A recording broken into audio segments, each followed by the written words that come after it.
Bienvenue à tous nos auditeurs passionnés de gestion de projet et merci de nous rejoindre pour cet épisode de notre podcast en gestion de projet.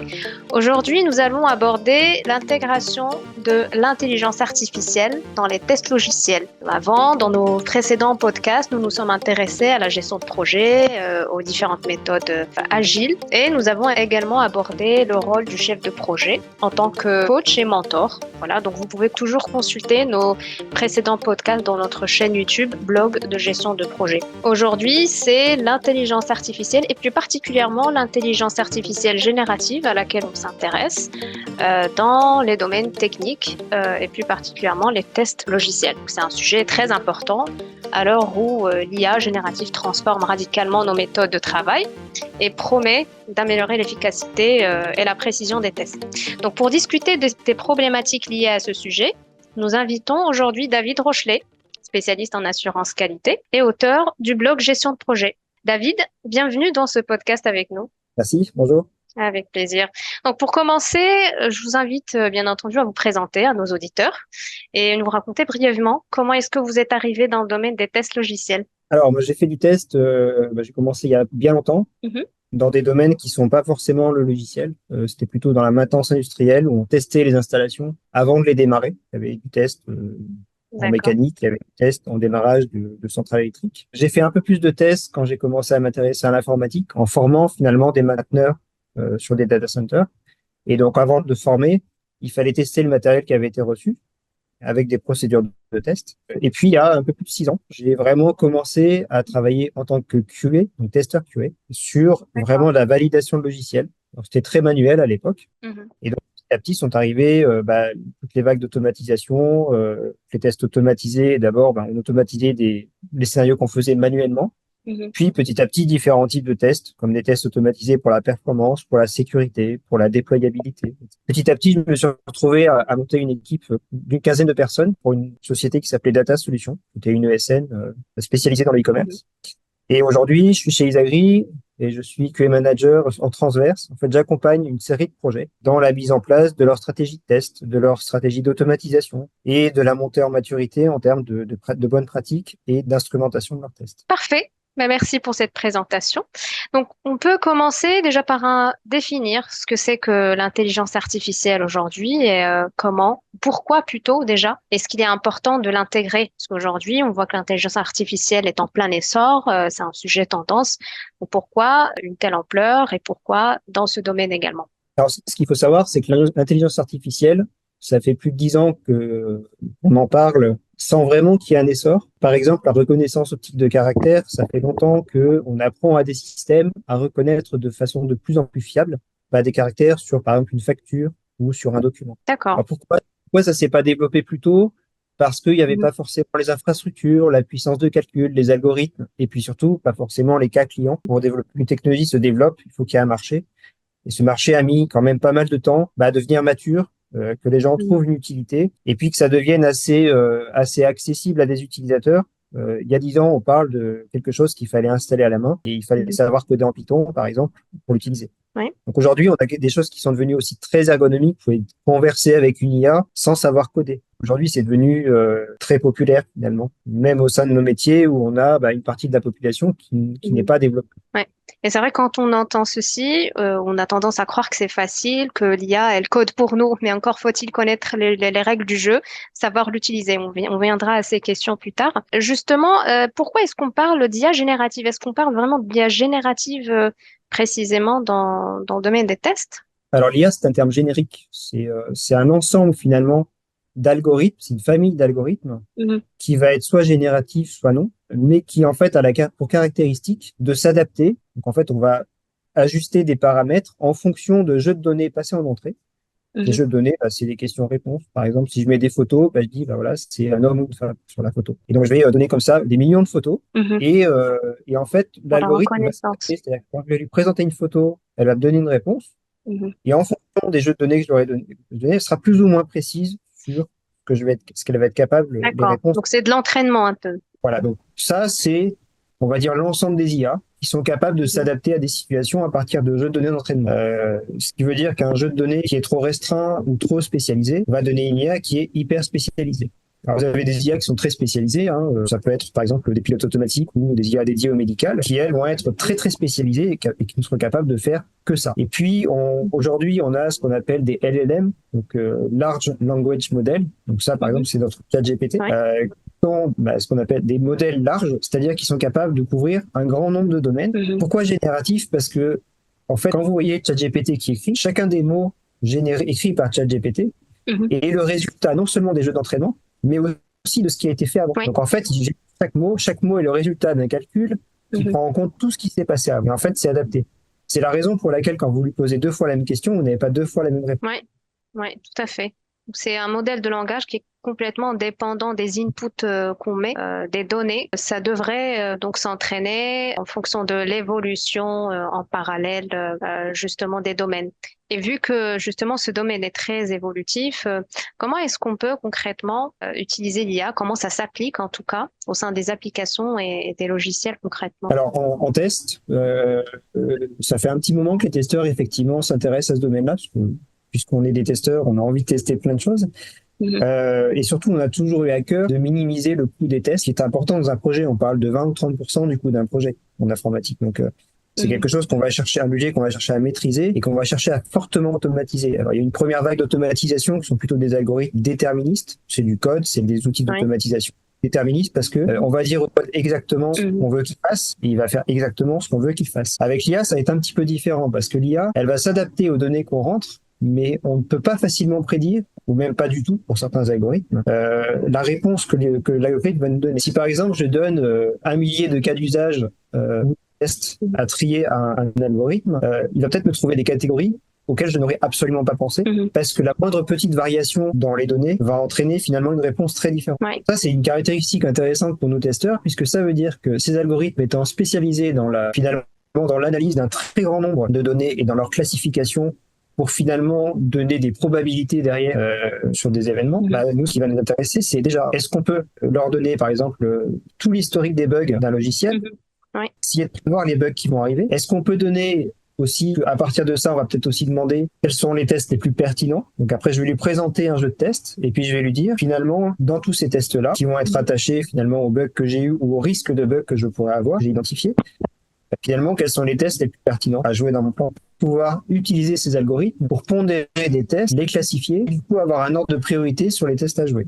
Donc je vais pouvoir finalement augmenter mon retour sur investissement en ne jouant que les tests les plus qui diminuent le plus fortement mon risque. La deuxième chose, ça va être ce qu'on appelle les IA conversationnelles.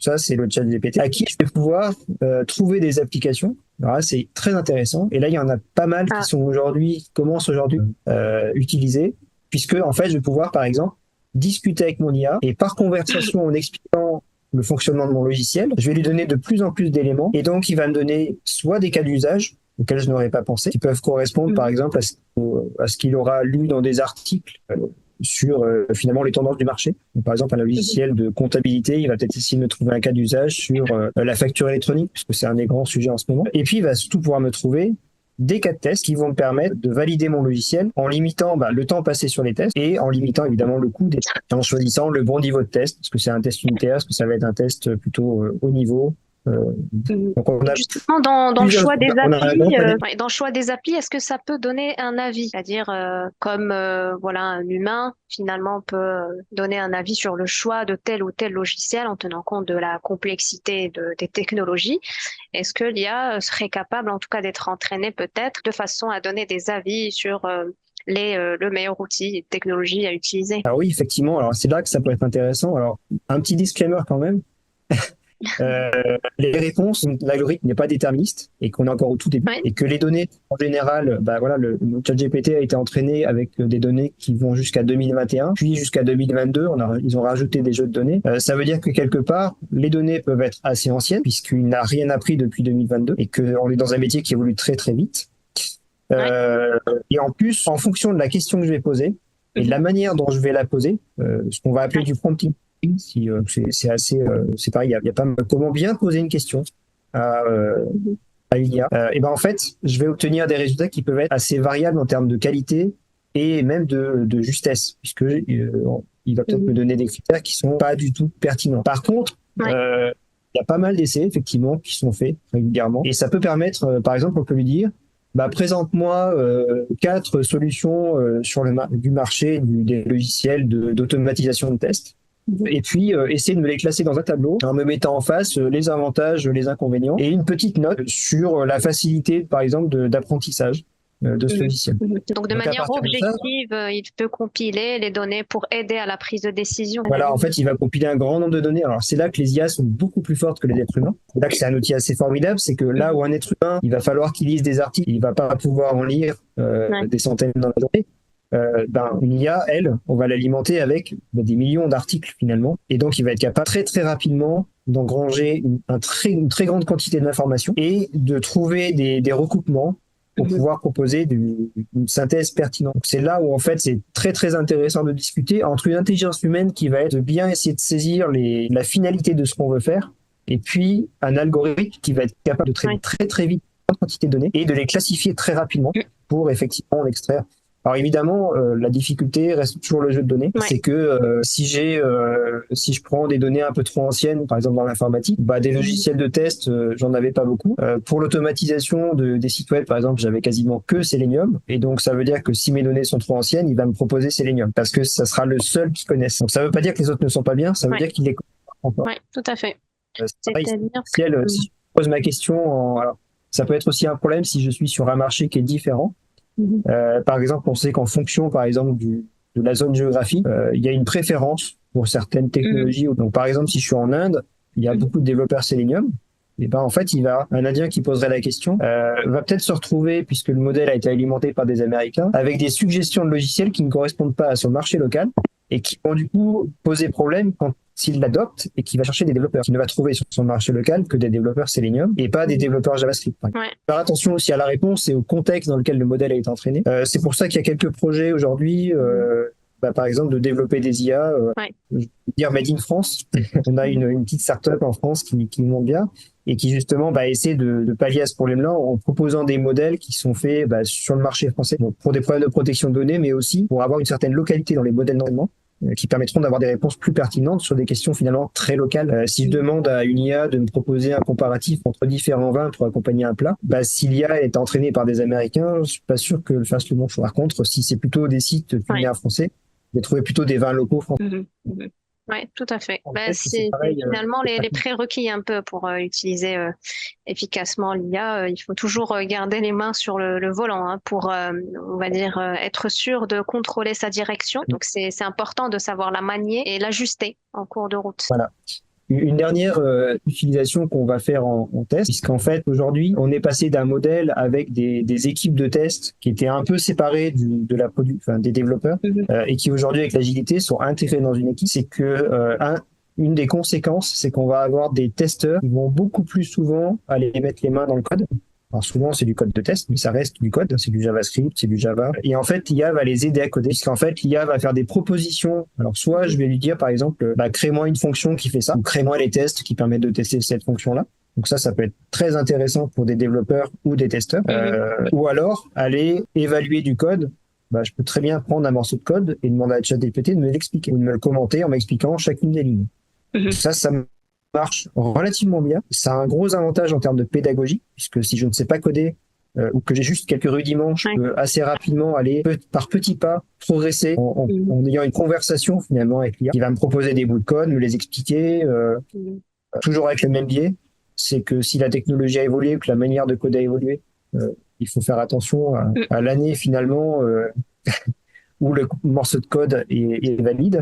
Et avec un deuxième problème qui est que si je pose des questions trop vagues, il est fort que le code proposé ne fonctionne pas ou soit de très mauvaise qualité. Oui, tout à fait. Je vais pas jamais arriver à spécifier complètement un logiciel dans mon prompt, ce qui fait que le code produit va être quelque chose d'assez générique qui va essayer de se rapprocher de ce que je sais faire. Et puis des morceaux de code que l'IA aura trouvé sur différents sites qui sont pas toujours d'une très grande qualité, puisque n'importe quel code, mais en général les gens ne donnent pas le résultat, par exemple, de l'évaluation de la qualité de code par des outils. Et en termes d'implémentation, est-ce que c'est lourd? Logiquement, ça génère des coûts pour être intégré. Et à quel moment est-ce qu'on peut juger qu'on est prêt pour adopter l'IA en tant qu'équipe de test? Alors, ça dépend de ce qu'on veut faire. Par exemple, pour intégrer un GitHub Copilot, un petit assistant qui va m'aider à coder, je peux me former en 2 heures. En 2 heures, il va commencer, c'est un plugin dans mon Visual Studio Code, par exemple, dans mon Visual Studio, et je vais pouvoir commencer à coder. Il va me faire des propositions. Dans certains logiciels, comme le logiciel JetBrains, aujourd'hui, il y a une IA qui est intégrée pour aider à coder. Donc, il n'y a rien à faire. En fait, il va me faire des propositions. Je vais commencer à taper du code.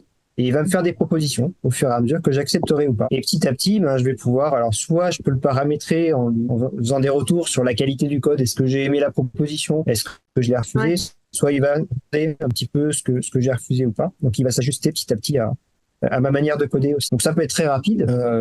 Par contre, ça demande aux développeurs d'apprendre à coder avec ces outils-là. Le problème, c'est pas d'intégrer l'outil. Le problème, c'est de changer la manière de coder pour utiliser cet outil de manière productive, tout en gardant un regard critique sur les propositions qui vont être faites. En tant que développeur ou testeur qui fait des tests, si l'IA me propose une dizaine de tests, il va falloir que je sois capable d'avoir du recul en disant est-ce que cette dizaine de tests couvre suffisamment mes cas d'usage? Est-ce que le code proposé respecte bien les standards de codage de mon entreprise ou de mon... C'est-à-dire qu'il faut se poser les bonnes questions, avoir une checklist pour s'assurer que vraiment on a des propositions de qualité, ou en tout cas qui vont avec les exigences de nos projets. Voilà.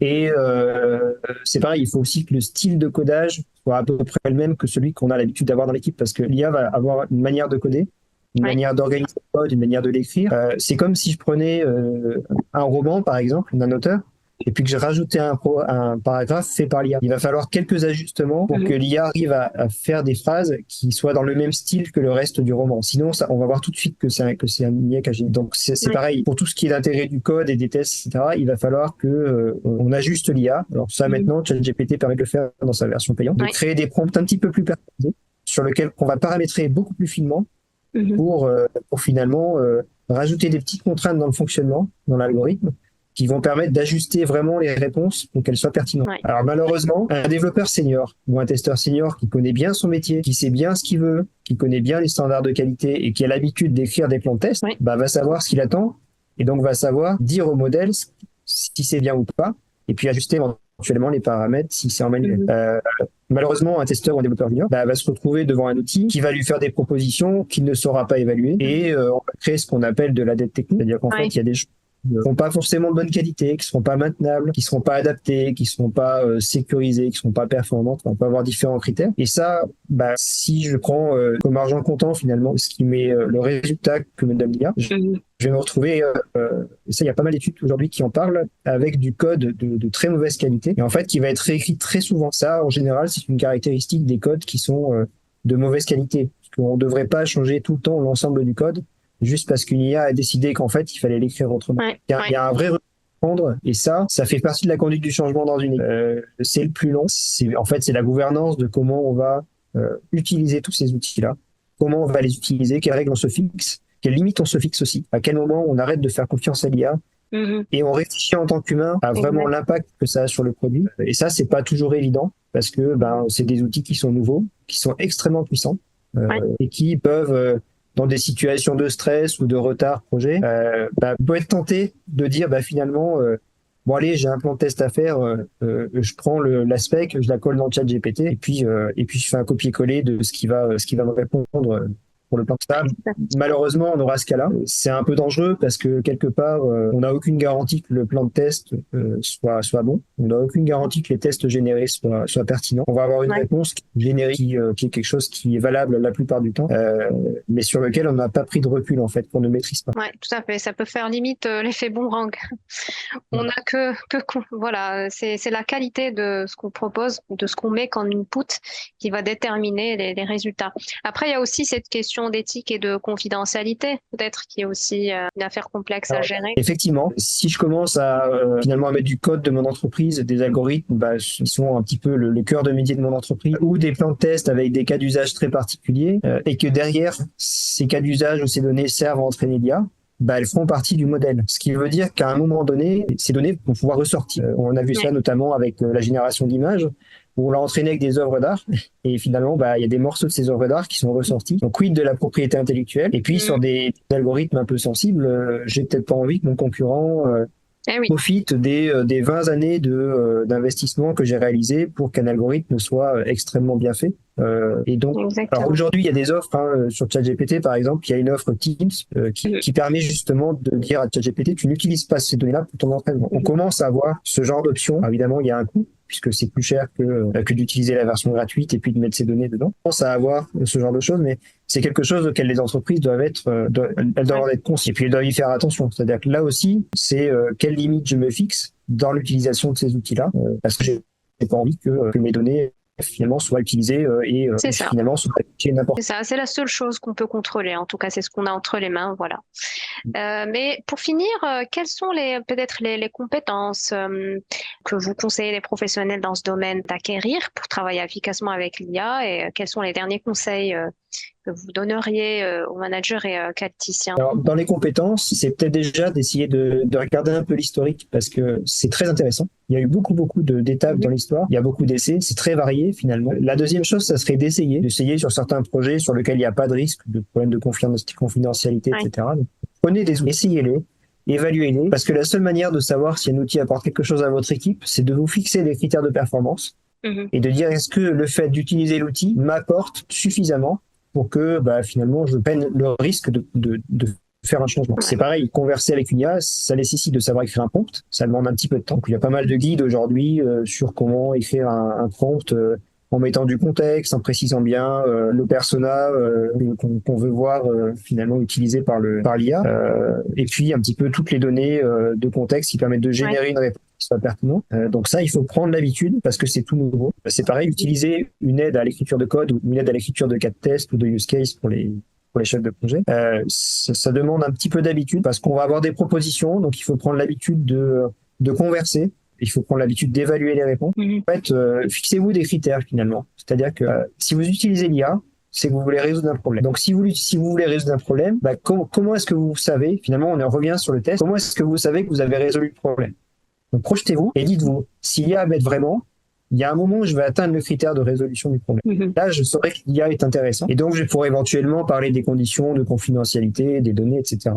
Et là, je vais pouvoir avoir une vraie évaluation de est-ce que cet outil qui m'a apporté une solution, je vais pouvoir l'utiliser en toute sécurité. Si vous fixez pas d'objectif, si vous fixez pas de moyens de mesure de la réussite de votre mini-projet, finalement, c'est un mini-projet, l'intégration de l'IA, en fait, vous allez faire comme toute erreur en gestion de projet non maîtrisée par des KPI, c'est-à-dire que vous allez pas savoir où vous allez, et donc en fait, vous allez partir dans une direction, et puis à un moment donné, vous allez vous retourner, et puis vous saurez pas si ça a apporté quelque chose.